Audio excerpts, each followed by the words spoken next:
자, 그럼 두 번째 소식으로 넘어가 볼까요?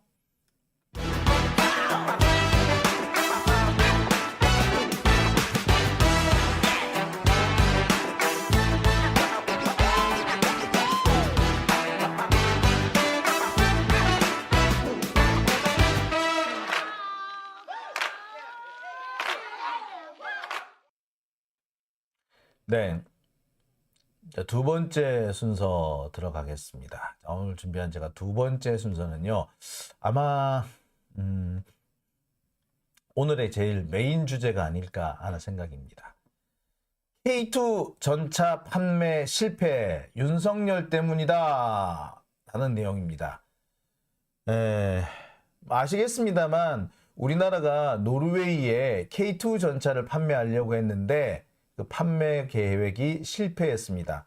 노르웨이는 한 2년 가까이 우리나라와 독일의 레오파드 전차를 두고 저울질을 해왔는데 결국에 독일로 넘어가고 말았습니다. 독일의 레오파드 2 전차가 최종적으로 선정이 됐는데요. 사실은 작년 초까지만 해도 우리나라 K2 전차가 상당히 유력했습니다.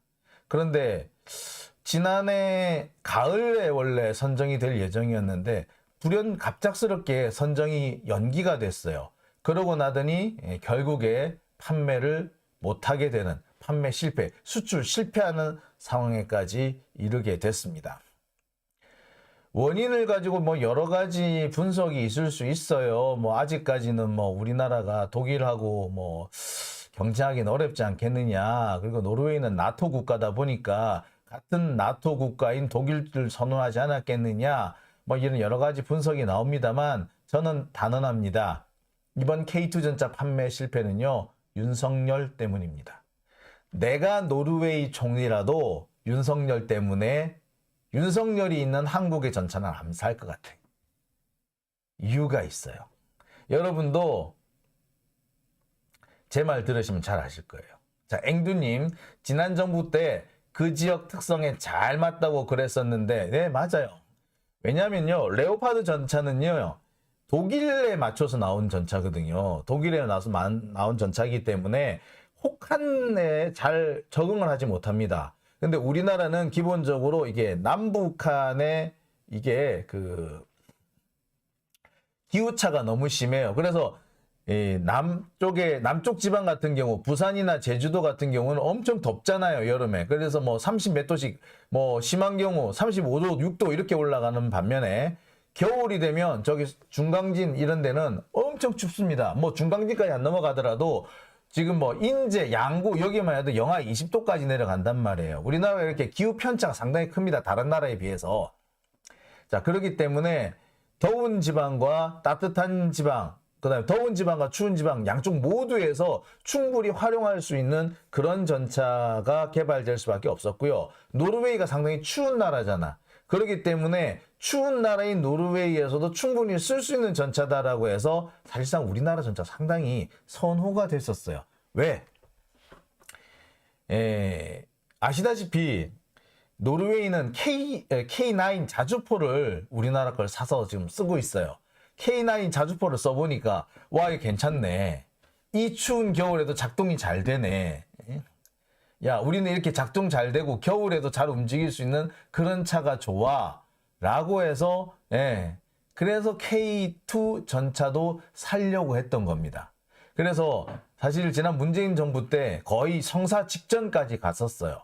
그런데 그 정권 교체가 되면서 윤석열이 들어서면서 노르웨이가 잠시 멈칫했습니다.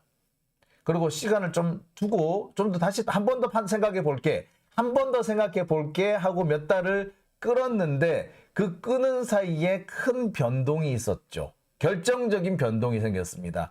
노르웨이로서는 도저히 받아들일 수 없는, 용납할 수 없는 문제가 생겼죠. 바로 핵 개발이에요. 그렇기 때문에 바로 그러면서 사실 K2 전차 판매가 실패로 돌아갈 수밖에 없었던 겁니다. 자, 하나씩 좀 살펴볼게요. 자, 노르웨이가 레오파드 전차를 도입하기로 했다. 보도가 오늘 나왔습니다.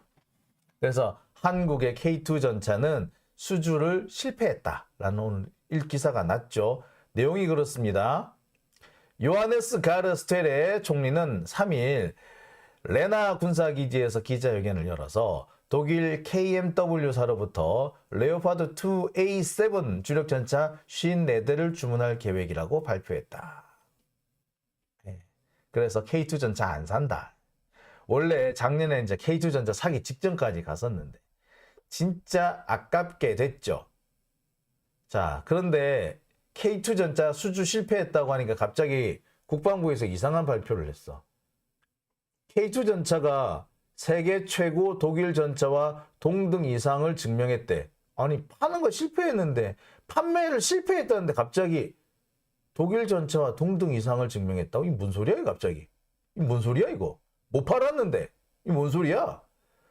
자, 국방부가, 판매를 못하는, 작년에는 거의 성사 직전까지 갔었는데, 극적인 이유로 판매를 못하게 되니까, 지금 헛소리를 하고 있는 거죠.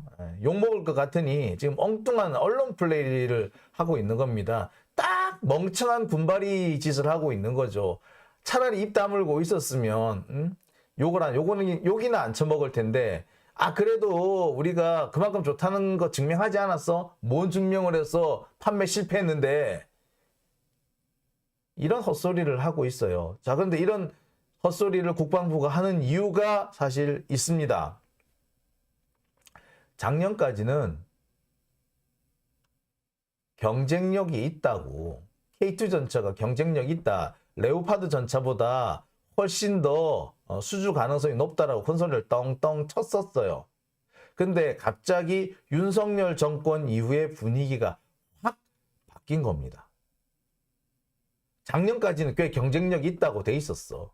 근데 갑자기 윤석열 정권 이후 분위기가 바뀌었고, 특히 핵 개발 어쩌고 저쩌고 하고 난 다음부터 노르웨이 쪽의 분위기가 싸늘해졌어요. 야, 안 돼.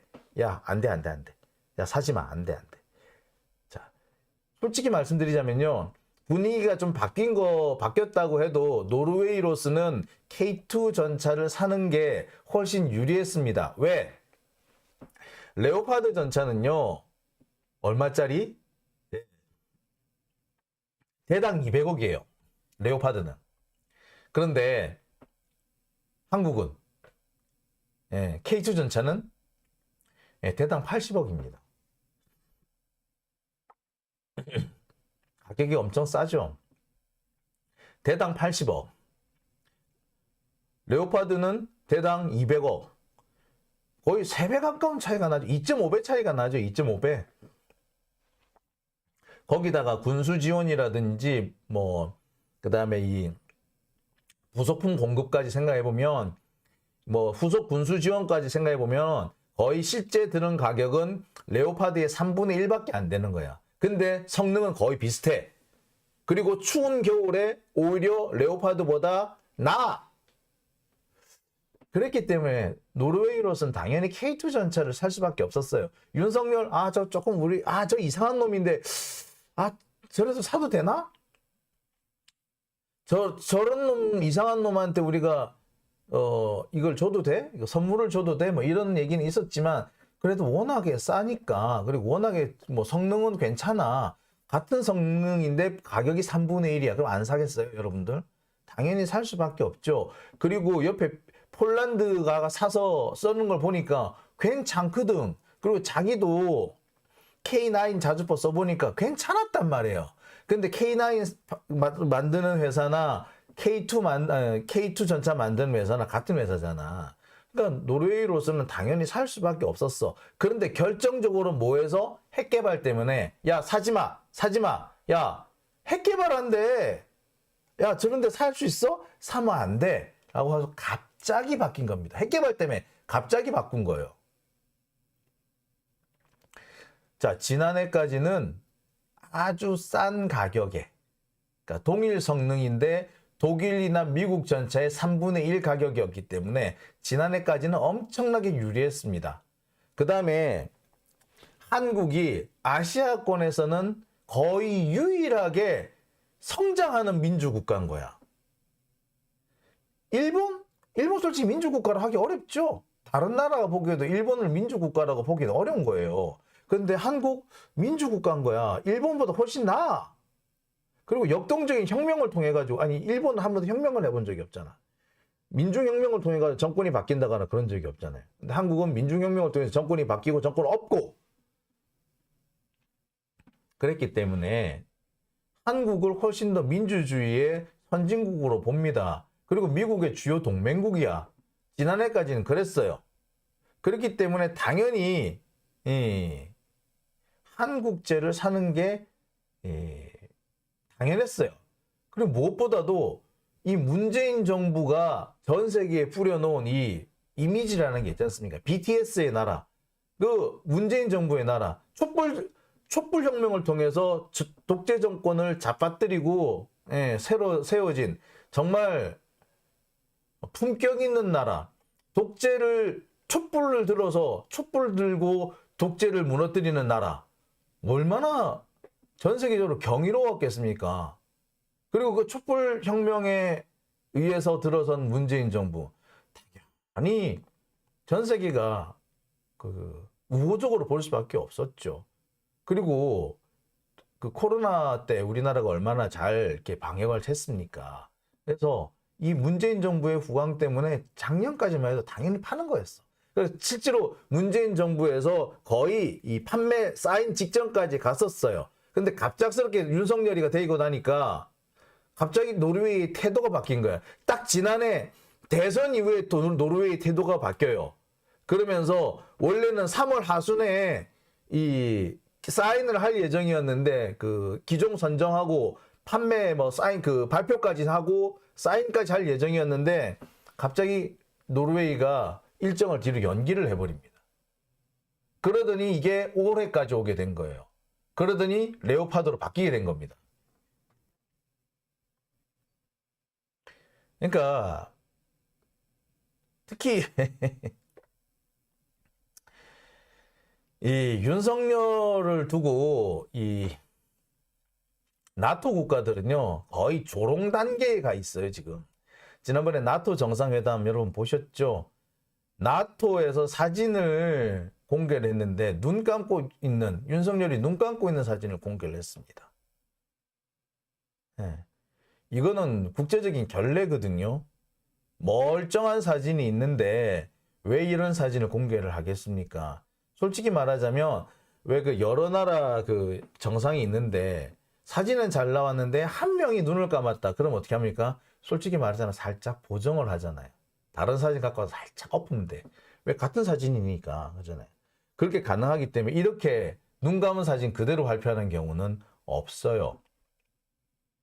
근데 이 눈 감은 사진 발표했잖아. 그만큼 조롱을 당하고 있다는 얘기입니다. 지난해 나토 정상회의에 참석해가지고 윤석열이 완전히 바보짓을 한 거야.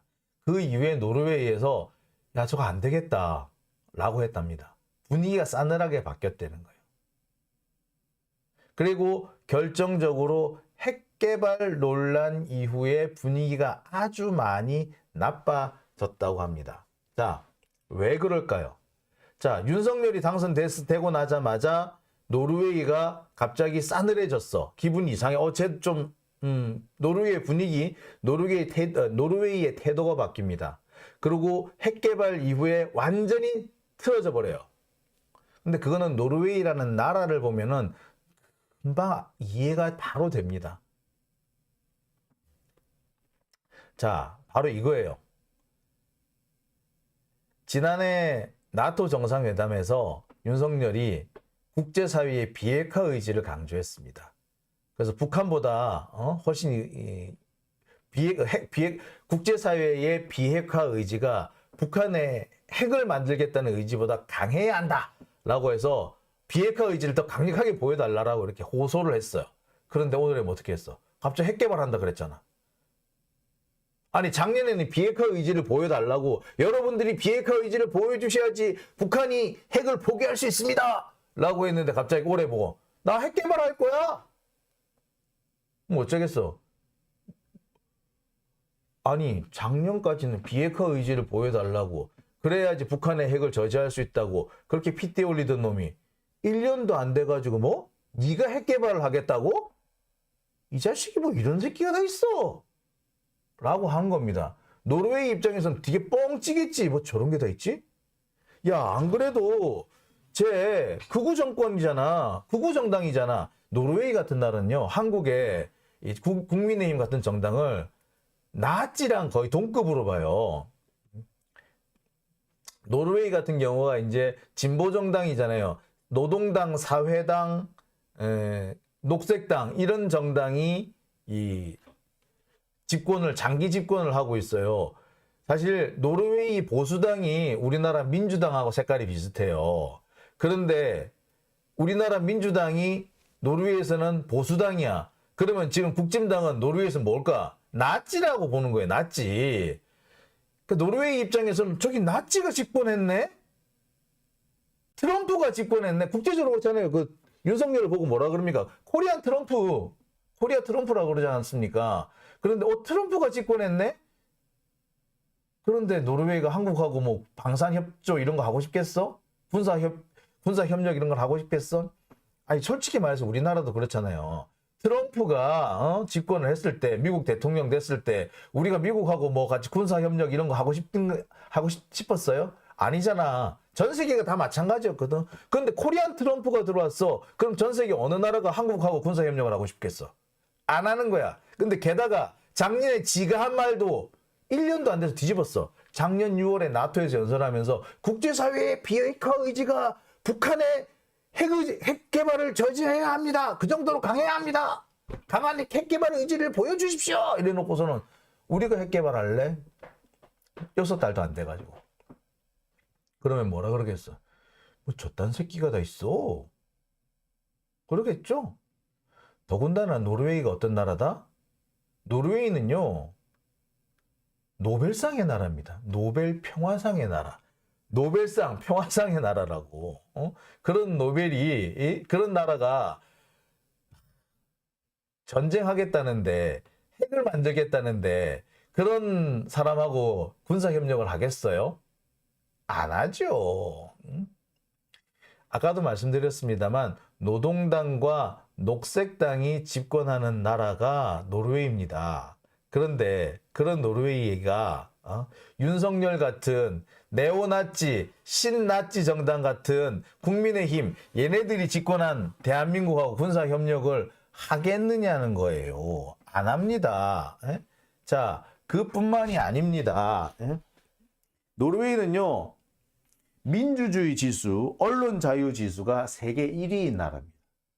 세계 1위. 세계에서 가장 민주화된 나라. 세계에서 가장 언론이 자유로운 나라. 이게 노르웨이입니다. 그리고 노르웨이는 오랫동안 나치, 독일의 침략에 고통받았습니다. 전체주의 때문에 고통받았어. 소련의 위협에 항상 시달렸죠. 스칸디나비아 반도 여기가 항상 소련하고 가깝기 때문에 이 소련의 그 핵 잠수함이라든지 핵 그 구축함 이런 것들이 자주 지나다녔거든. 항상 불안했어.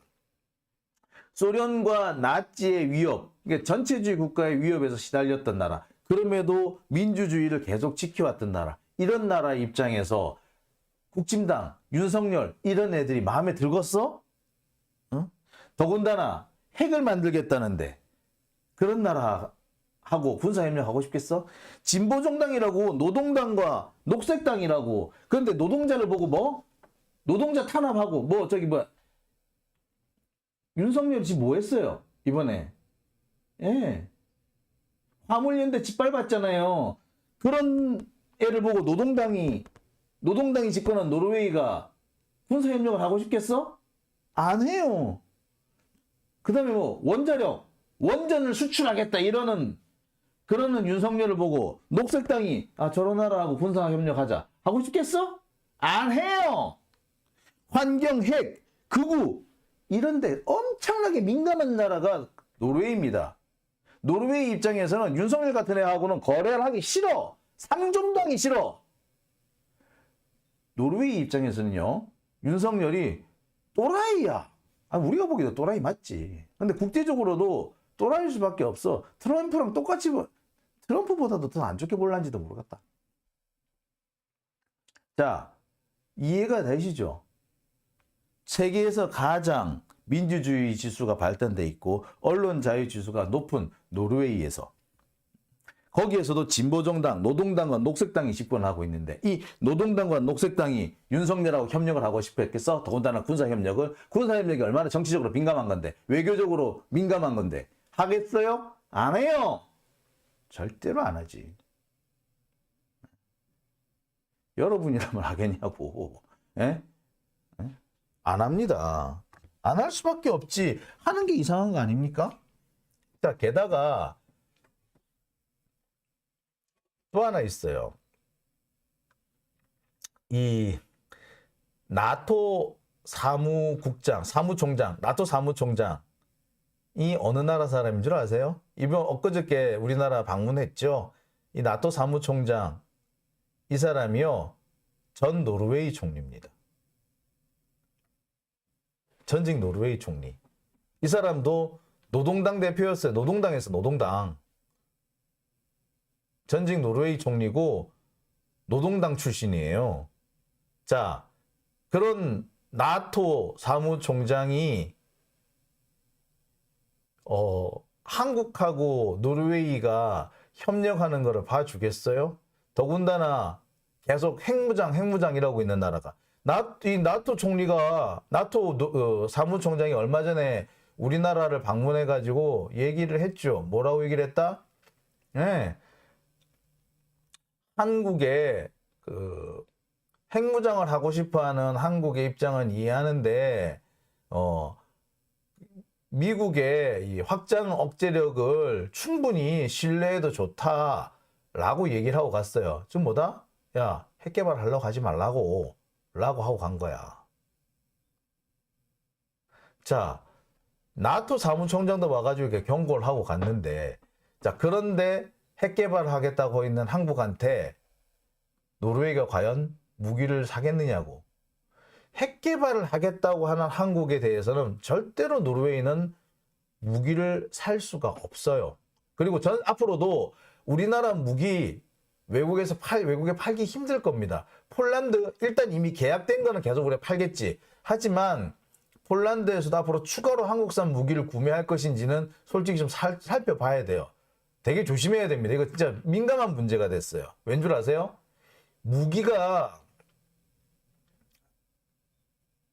사실 심각한 문제인데, 여러분, 제가 지금 보여드리는 이 비행기 뭔 줄 아십니까? F-14 전투기죠.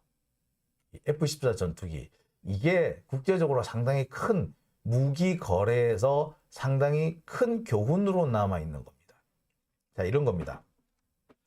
내가 미국이라고 쳐, 아니면 내가 무기 수출국이라 쳐. 무기 수출국인데 어떤 나라에 무기를 팔았어. 근데 갑자기 그 나라가 정치가 확 뒤바뀌어가지고 혁명이 나가지고 정권이 바뀌었어. 근데 바뀐 정권에서 내가 판 무기를 가지고 남의 나라를 침략해. 그럼 어찌 돼? 무기 판 내가 입장이 곤란해지죠. 그죠? 또 이런 게 있어. 내가 저 나라 무기를 사왔어. 그런데 갑자기 저 나라가 근데 갑자기 저 나라가 갑자기 정치적인 변동이 확 와가지고 그 전까지와는 전혀 다른 나라가 돼버렸어. 그러면은 나하고 저 나라하고 입장이 되게 곤란해지겠지. 자, 이런 겁니다. 자, 내가 북한산 무기를 사왔다 쳐. 그러니까 뭐 옛날에 파키스탄 같은 나라가 북한산에서 북한 무기를 많이 사들였거든. 북한산 무기를 많이 사들여가지고 북한하고 친하고 막 그랬어요. 특히 어디도 캄보디아 같은 경우는 북한에서 거의 소총 같은 경우는 거의 100% 북한 걸 사왔어요. 사서 쓰고 있었어. 근데 갑자기 북한이 핵 개발을 한다 그래. 어찌돼? 캄보디아 어찌돼? 다음부터 북한 무기를 못 사요. 근데 북한 무기를 못 사는 건 좋은데 문제가 뭐? 총이 고장나면 AS 받아야 되는데 어떻게 AS 받아? 못 받지. 그러면은 그때부터는 총 고장난 거 어찌해야 된다? 버려야 돼. 고치면 쓸 수 있는 건데 후속 군수 지원이 안 되면서 못 쓰는 거예요. 그다음에 또 있어요. 자, 그 캄보디아 같은 나라는 계속 북한하고 군사 교류를 해왔고 북한에서 많이 지원을 받았는데 북한이 핵 개발을 한다고 하면서 국제적으로 고립이 돼버렸어. 그러면서 뭐라고 얘기한 줄 알아? 야, 북한이 저렇게 나댈 수 있는 거는 캄보디아 같은 니네 나라가 북한 무기를 사주니까 저렇게 된 거 아니야. 어? 니네들이 저렇게 북한 무기를 많이 안 사줬으면 쟤들 저렇게 나부댔겠어? 라는 식으로 하는 거예요. 자, 그러면은 우리는 무기를 사주고 욕먹고 그렇죠. 자, 이 F-14 전투기 요것만 해도 그렇습니다.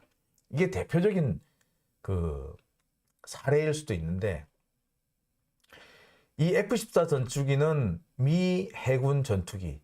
예, 여러분 탑건 요즘에 탑건 이번에 새로 개봉한 영화 탑건.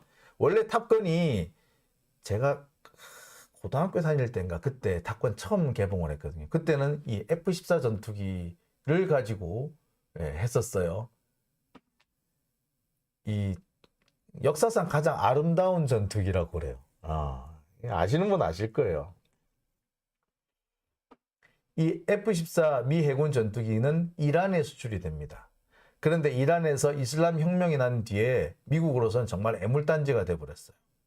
갑자기 이란이 그전까지는 친미 국가였는데 반미 국가가 된 거야. 그런데 그 반미 국가가 엄청나게 좋은 무기를 갖고 있어. F-14. 되게 골치 아파진 거지. 그래서 미국 같은 경우는 어떻게 됐다? F-14를 통째로 퇴역을 시켜버린 겁니다. 사실은 이 F-14보다 F-14보다 더 훨씬 전에 개발된 다른 전투기들을 계속 쓰는데 F-14는 빨리 그냥 퇴역을 시켜버리고 이 멀쩡한 전투기를 F-18로 바꾼 이유가 사실 이란 때문에 그런 거예요. 혹시라도 이란에 이 무기가 F-14 부속품이라도 들어갈까봐 미국으로서는 이 이란이 더 이상 F-14를 쓸 수 없게 만들어야 되는데 계속 쓸까봐 엄청 전전긍긍을 했었어요. 자, 지금 터키, 우리 튀르키예라고 하죠. 터키. 이 터키 같은 경우에는 미국하고 아주 가까운 나라였고 F-35도 살려고 하고 있었는데 갑자기 러시아산 방공미사일을 구입을 하자마자 미국하고 그때부터 아주 척을 졌죠. 지금 갈등 관계가 있는 상태가 됐어요. F-35 원래 미국이 터키에 팔라고 그랬는데 지금 현재 못 팔고 있어요. 안 팔고 있어요. 자, 이렇게 무기라는 거는 되게 정치적으로 외교적으로 아주 민감한 문제입니다. 잘못 샀다가는 그 무기가 통째로 애물단지가 되는 거죠. 이란 같은 경우에 비싼 돈 들여가지고 F-14 전투기 샀는데 이거 다 고물됐어. 왜? 후속 전투 지원이 안 되기 때문에. 비행기 같은 경우는요, 계속해서 부속품을 새 걸로 갈아줘야 되거든요. 소모성 부품이 되게 많습니다. 그리고 일정한 시기가 되면, 만약에 한 200시간 정도 날아갔다 그러면 바꿔야 되는 부품이 되게 많아요. 그런데 바꾸지를 못하는 거야, 부품을. 교체를 못하는 거야. 결국에 그 F-14 전투기 이란 역시도 오래 못 쓰고 거의 지금 창고에 처박아 놓고 있는 상황이에요. 예. 자, 그만큼 이 무기라는 게 심각한 문제입니다. 한번 팔았다고 해서 그걸로 끝나는 게 아니야. 계속해서 거리를 계속 이어갈 수밖에 없어. 그런데 자, 노르웨이 입장에서 보세요. 한국이 핵 개발을 하겠다라고 설쳤어. 야, 한국이 핵 개발을 하겠다고 설쳐가지고 진짜 무기 금수 조치를 당해. 만약에 한국이 계속해 지금은 아이고 깨갱했지만 계속해서 한국이 무기를 만들겠다, 핵 개발을 하겠다라고 해서 어거지를 쓰면 어떻게 돼? 예, 국제적으로 제재를 받게 되죠. 그러면은 노르웨이는 한국하고의 거래를 끊어야 돼요. 그러면 노르웨이는 이미 사들인 K2 전차 전부 다 고물이 돼버리는 거야. 자기들로서는 되게 다급한 안보상의 위기 때문에 전차를 사들였는데 적시적소에 지원을 받을 수 없게 되는 거예요. F-14 전투기처럼. 그러면 사겠어? 안 사죠. 이 무기 수출 수입은요, 이 상대국 서로 양 당사국 간의 정치적 외교적 변동 가능성이 적어야 됩니다. 판매한 무기가 자국의 위협이 될 가능성이 있고요. 안정적인 군수 지원이라든지 정치적인 논란을 가져올 가능성이 없어야 되는 겁니다. 만약에 한국이 핵 개발을 해버렸다. 그러면은 노르웨이 입장이 어찌 되냐? 전 세계가 한국을 당연히 비난하면서도 노르웨이 같이 비난할 거예요. 야, 노르웨이 그 결정적인 시점에 니들이 무기를 사주는 바람에 한국이 갑자기 핵 개발하겠다고 설치게 된 거 아니야? 야, 노르웨이 니들도 잘못한 거야. 이런 얘기 듣게 돼요. 그러면서 그러겠지. 야, 노르웨이 니들 진보 정권이라며. 진보 정권인 니들이 저렇게 이상한 애들, 저런 애들한테 무기를 사고 싶었어? 조금 쉬다가 다 사지. 왜 저런 애들한테 무기를 사? 니들 볼 때 쟤들 이상하지 않았어? 그렇죠. 결과적으로는 다 이상하게 비난을 받게 되는 겁니다. 그러니 자, 그런 노르웨이 입장에서는 그런 위험성을 고려 안 할 수가 없는 거죠. 한국에 무기를 샀는데 갑자기 한국이 핵 개발을 해버려가지고 국제적인 제재를 받는다. 그러면 노르웨이 입장에서는 후속 군수 지원이 마비가 됩니다. 지금 노르웨이는 러시아의 위협 때문에 급하게 탱크를 사들이는 건데 갑자기 한국으로부터의 후속 군수 지원이 마비가 되는 경우 노르웨이는 심각해져요. 문제 되게 심각해져요. 특히 윤석열 정권한테서 무기를 샀는데, 그런데 윤석열 정권에서 무기를 샀는데 만약에 우리 민주 시민들이 촛불을 들었다. 그런데 윤석열이 그 촛불 시민들을 탄압한다. 그럼 어떻게 된다? 윤석열 정권으로부터 무기를 사들인 무기 수입 국가들도 한 텀에 같이 묶여가지고 욕을 먹어요. 결과적으로 니들이 독재 정권을 구원한 게 아니냐 이거야. 제일 대표적인 사례가 천안문 사태 이후에 미국이 엄청나게 비난을 받아요. 왜? 천안문 사태는 등소평 때 일어난 거잖아요. 천안문에서 민주화 시위를 시민들이 벌이니까 등소평이 탱크를 동원해서 진압을 해요. 그런데 그 전까지 미국은 중국, 당시는 중공이라 그랬죠. 중국을 엄청나게 지원을 했어요. 왜? 소련하고 맞대응을 하라고. 중국을 키워서 소련하고 대응을 시키려고 소련의 대항마로 만들기 위해서 중국을 엄청나게 지원을 많이 했었거든. 그러니까 갑자기 이 천안문 사태가 나니까 전 세계에서 뭐라 그러냐. 야, 미국, 니들이 등소평같이 이상한 놈들 이렇게 지원해 주니까 얘들이 눈에 비는 게 없어가지고 그래 된 거 아니야. 결국 미국도 천안문 사태의 원인을 제공을 한 거야. 라는 비난을 받았어요. 그 뒤로 미국은요. 무기 수출이나 군사 협력을 할 때 엄청나게 따집니다. 쟤네들이 혹시 민주주의를 탄압하지 않을까? 쟤네들이 혹시 갑자기 확 바뀌어가지고 반미 국가가 되지 않을까? 네. 엄청 고민을 많이 해요. 걱정 많이 해. 자, 그런 상황에서 윤석열 정권 자기가 볼 때도 약간 트럼프 비슷한 게 좀 이상한데 근데 얘가 뭐도 하겠다고? 핵 개발도 하겠다고 그래. 자, 니 같으면 이런 나라 무기 사고 싶냐고. 안 사요. 나라도 안 사. 특히 이 유럽에서는요. 윤석열 정권 이후에 한국에 대한 평가를 바꿀 수밖에 없다라는 그런 의견들이 많이 나오고 있습니다. 아시아권에서 거의 유일한 민주국가인 줄 알았는데 여전히 후진성을 면치 못하고 있는 나라구나. 왜?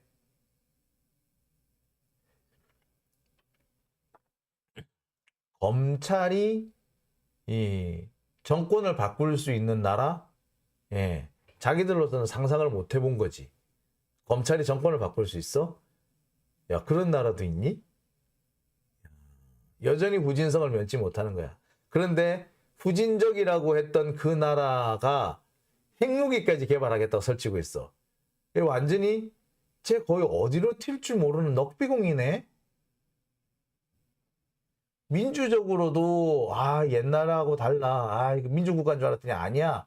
라고 평가가 바뀌고 있는데 그 나라가 핵무기를 개발하겠다라고 설쳤어. 여러분 같으면 이 나라의 무기를 사고 싶겠어요? 안 사요. 아무도 안 삽니다. 여러분 같으면 사겠습니까? 나라도 못 사. 자, 오틸리아님 어쩌다 이 지경까지. 대륙국가님 트럼프는 경보다 한참 똑똑해요. 갯바위님 300억 달러 체결 지가 했다고 떠드는 쓰레기라고. 사문난정님 핵개발 소리는 진짜 에휴. 꿀고구마님 알코올성 치매 윤석열 퇴진하라 라고 하셨네요. 사문난정님 군사무기는 진짜로 외교가 관여 안 될 수가 없음. 네, 맞습니다. 이 외교 관계가 상당히 중요하고요. 특히 그 나라가 무기를 판매하는 나라가 얼마나 군사적으로 아니 정치적으로 사회적으로 외교적으로 안정이 되어 있는지도 상당히 중요한 문제입니다. 그 나라로부터 무기를 사들였는데 근데 무기라는 건 항상 후속 군수 지원이라는 게 더 중요합니다. 부속품을 갈아주고 뭐 계속 AS가 더 중요하다고 한마디로. 차도 그렇잖아요. 차도 사실 차 사는 거 살 때 AS가 얼마나 잘 되는가를 보고 사잖아. 그죠? AS가 중요한데 차보다 중요한 차만큼 더 AS가 어떻게 보면 차보다도 훨씬 AS가 중요한 게 무기입니다. 항상 무기 부속품을 새 걸로 바꿔줘야 되고 항상 점검을 해야 되고 그런데 후속 군수 지원을 받아야 되는데 자 무기 판매한 국가가 갑자기 적성 국가가 되거나 갑자기 핵 개발한다고 나부대다가 국제 제재를 받는다거나 그렇게 되면 무기 산 나라는 갑자기 똥 밟은 거죠. 자 그런 가능성이 조금이라도 있으면 안 사. 특히 한국, 이 한국은 그저 얼마 전까지만 해도 이게 군사 쿠데타나 일어나고 막 그런 나라인 줄 알고 학생들 막 화염병 던지고 군사 정권 막 그 진압하고 그래서 죽고 막 그런 나라인 줄 알았는데 야 이런 나라가 촛불을 들어서 독재 정권을 타도하고 그래서 새로 대통령이 하나 딱 선임이 되고 그 대통령이 세계를 쫙 다니는데 야 역대 보지 못한 정말 훌륭한 사람이네. 예. 특히 지난번에 문재인 대통령 같은 경우는 누구랑 많이 대비가 됐느냐? 트럼프랑 너무 대비가 된 거야. 트럼프가 푸틴하고 시진핑한테는 함부로 굴었는데 문재인 대통령한테 함부로 못 굴었잖아. 왜? 특히 프랑스 대통령한테는 어쨌다? 예. 악수를 이렇게 왜 손으로 일부러 악수를 꽉 세게 해가지고 상대방한테 결례죠. 그렇게 해서 정상회담을 하러 다른 나라 대통령, 다른 나라 수상을 만났는데 악수를 하면서 일부러 꽉 손에 힘을 준대잖아. 그래가지고 상대 국가 대통령이나 수상이 엄청 당황한대잖아요. 자, 푸틴한테도 그랬대지, 트럼프가. 그 다음에 영국 총리한테도 그러고 프랑스 대통령한테도 그러고 그랬는데 누구한테는 안 그랬다? 문재인 대통령한테 안 했잖아. 자, 그 정도로 사실 문재인이라는 사람이 상당히 세계적으로 이렇게 인정받는 사람이었단 말이에요. 드디어 한국이라는 나라가 아시아권에서는 유일하게 민주국가가 되었구나. 특히 이제 헌법재판소의 판결에 따라 가지고 물론 내쫓잖아요. 그러니까 이거는 사법제도도 정말 안정이 돼 있는 나라구나. 헌법의 위기를 헌법상의 절차를 통해서 극복할 수 있는 나라구나.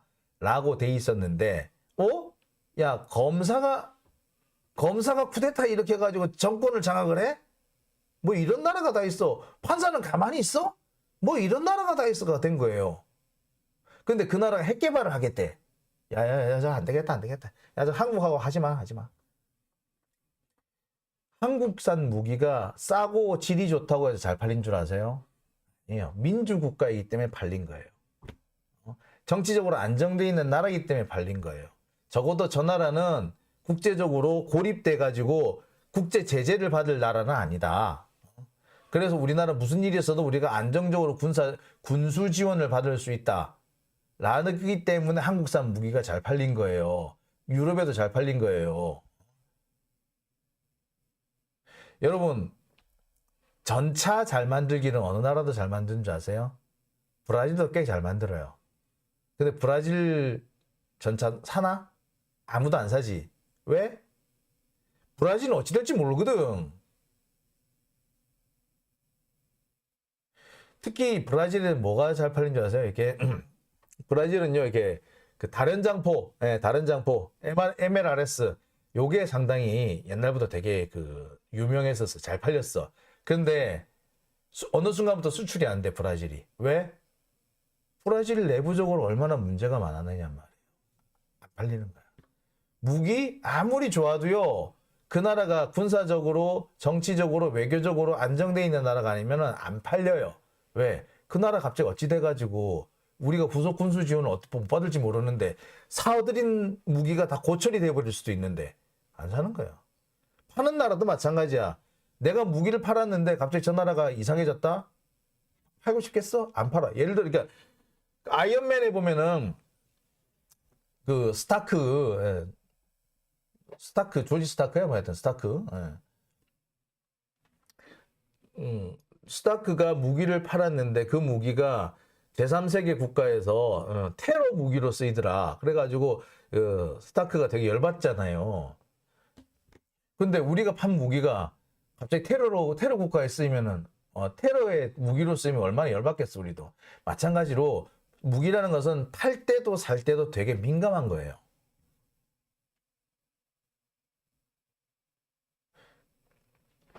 그런데 윤석열이라는 애가 들어와가지고 핵 개발 어쩌고 해버렸기 때문에 이때부터 앞으로 우리나라 무기 못 팔아요. 솔직히 말해서 못 팔아요.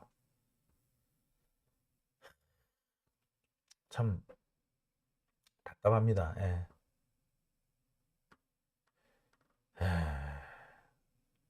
라임님, 브라질 원래 섬유가 잘 나가서 경제 대국이었는데 검사 때문에 망했죠. 그 나라도. 그죠? 예.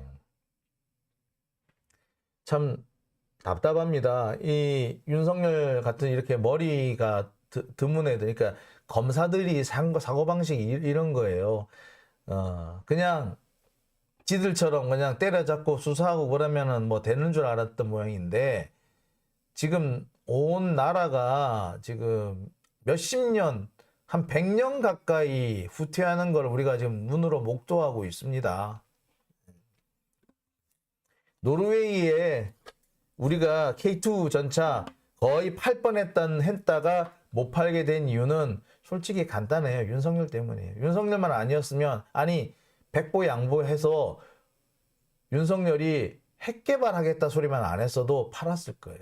근데 핵 개발하겠다라고 하는 바람에 사실은 못 판 겁니다. 핵 개발 이 문제, 이 말이 되게 결정차가 된 거예요. 노르웨이 입장에서는 어떻게 보이겠어? 한국이나 북한이나 똑같이 보이는 거야. 한국은 언제든지 북한처럼 될 수 있다. 그래서 국제사회의 제재를 받을 수 있다. 그랬는데 한국산 전차를 사들인다? 에이, 안 돼. 결론은 윤석열 때문이다.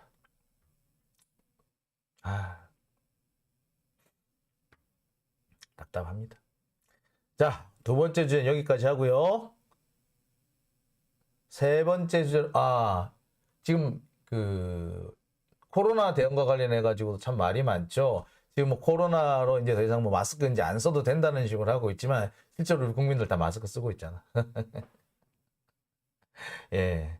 예, 가빅제이님, 우리는 브라질보다 더한 상황을 당하지 않도록 반드시 250석 이상 차지해야 합니다. 그래서 밭을 갈자라고 하셨네. 예.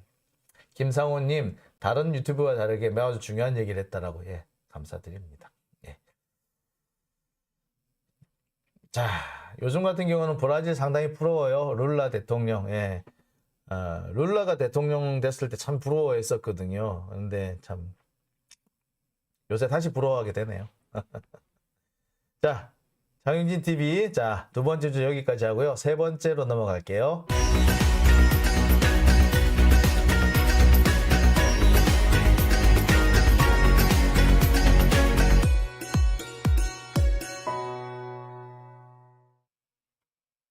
네, 세 번째 주제.